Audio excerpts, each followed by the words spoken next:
సత్యం శివం సుందరం శ్రోతలకు నా హృదయపూర్వక అభినందనలు తెలుపుతూ పంచారామాలలో 5వ రామమైన శ్రీ ద్రాక్షారామం మరియు 12వ అష్టాదశ శక్తిపీఠాల గురించి ఈరోజు తెలుసుకుందాం. ఈరోజు తెలుగునాట ప్రసిద్ధి చెందిన శివక్షేత్రాలలో 5వది అయిన ద్రాక్షారామం గురించి.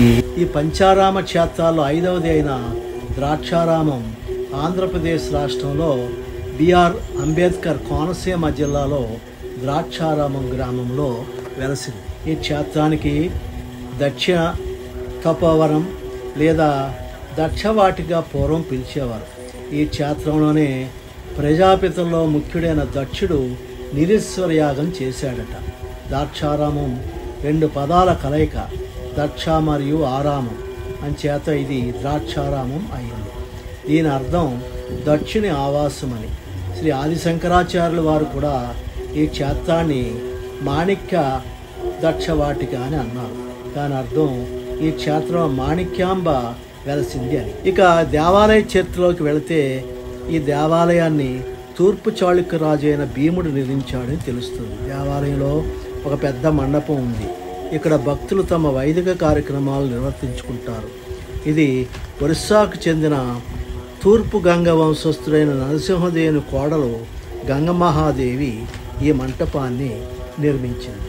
ఈ క్షేత్రంతో పాటు ప్రసిద్ధిగాంచిన మిగతా 4 ఆరామాలు తూర్పుగోదావరి జిల్లాలోని ద్రాక్షారామం, సామర్లకోటలోని భీమారామం, పల్నాడు అంటే గుంటూరు జిల్లాలోని అమరావతిలోనూ ఉన్నాయి. ఈ 5 ఆరామాలు వరుసగా కుమారారామం, ద్రాక్షారామం, చీరారామం, అమరారామం, సోమారామాలుగా వ్యవహరింపబడుతున్నాయి. ఈ 5 ఆరామాల్లోనూ ఆదిదేవుడు సాక్షాత్తు ఆ పరమశివుడే. కుమారారామంలోను ద్రాక్షారామంలోను భీమేశ్వరునిగాను, పాలకొల్లు క్షీరారామంలో శ్రీ రామలింగేశ్వరమునిగాను, గునుపూడి భీమవరంలో శ్రీ సోమేశ్వరునిగాను, అమరారామంలో శ్రీ అమరేశ్వరునిగాను పూజింపబడుతూ ఉన్నాడు. సామర్లకోటలోనున్న భీమారామం, ద్రాక్షారామం ఆలయాల కన్నా చిన్నది, కానీ ఈ 2 దేవాలయాలు ఒకేలాగా ఉంటాయి. ద్రాక్షారామాలయం సామర్లకోటలోని భీమారామం కంటే ముందు కట్టినది. ఇది 9-10 శతాబ్దాల మధ్య కట్టిన దేవాలయం. త్రిలింగములలో ఒకటిగాను, పంచారామంలో ఒకటిగాను, 12 జ్యోతిర్లింగాల్లోనూ మరొకటిగాను విరాజిల్లుచున్నది. భీమేశ్వర స్వామి ద్రాక్షారామ భీమేశ్వరాలయం 4 వైపులా 4 ఎత్తైన రాజగోపురాలతో, ఎత్తైన రాతి గోడలతో, 5 ప్రాకారాలతో 12 ఎకరాల పైబడిన విస్తీర్ణంలో నెలకొని ఉన్నది. అత్యంత ప్రతిష్టాత్మకమైన 70 అడుగుల పొడవున దర్శనమిస్తుంది.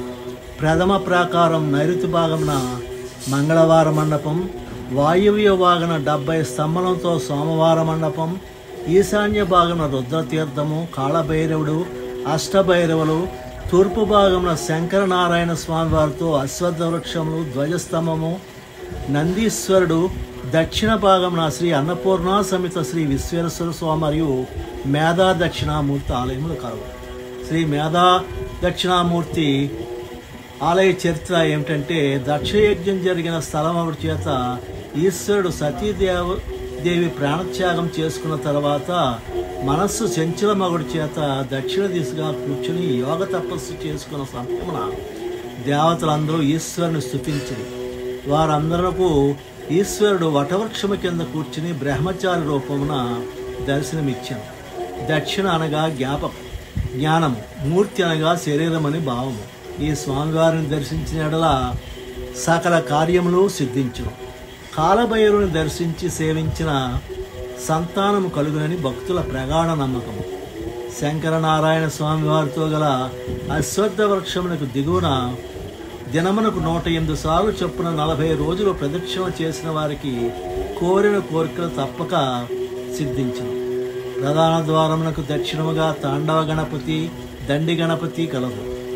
2వ ప్రాకారంలో వరుసగా ఆంజనేయ స్వామి, శ్రీ రామచంద్ర ప్రతిష్ఠితమైన క్షేత్రపాలకులైన శ్రీ లక్ష్మీనారాయణ స్వామి, విరూపాక్షాలయం, నటరాజస్వామి, నందీశ్వర స్వామి, శ్రీ భీమేశ్వర స్వామి, దేవేరి శ్రీ మాణిక్యాంబవారు, నవగ్రహ అష్టదిక్పాలక మండపంలో శ్రీ వీరభద్ర ఆలయం, నటభైరవుడు, లక్ష్మీ గణపతి, శ్రీ సూరేశ్వర స్వామి, దుర్గాదేవి, ఆంజనేయ స్వామి, భీమసభయును కలవు. వీటి మధ్య నుండి స్వామివారం మూల విరాట్ చీకటి కోణమునకు దారి కలదు. ఈ దారి గుండానే 3వ ద్వారమునకు ప్రవేశం ఉంది. ఈ ప్రాకారమున ఉత్తరమున శంకుస్థాపన సంభవం, అందుపై ఆదిశేషుని యొక్క ప్రతిమ కల్పించు. 4వ ప్రాకారంలో విశేషములు ఏమీ కానరావు. విద్యుత్ శక్తి లేని రోజుల్లో ఈ ప్రాకారాలు కటిక చీకటిలో నిండి ఉండేవి. మొదటి 2 ప్రాకారాల గోడలపై రాతి బొడిపులు నేటికిని కనిపిస్తాయి.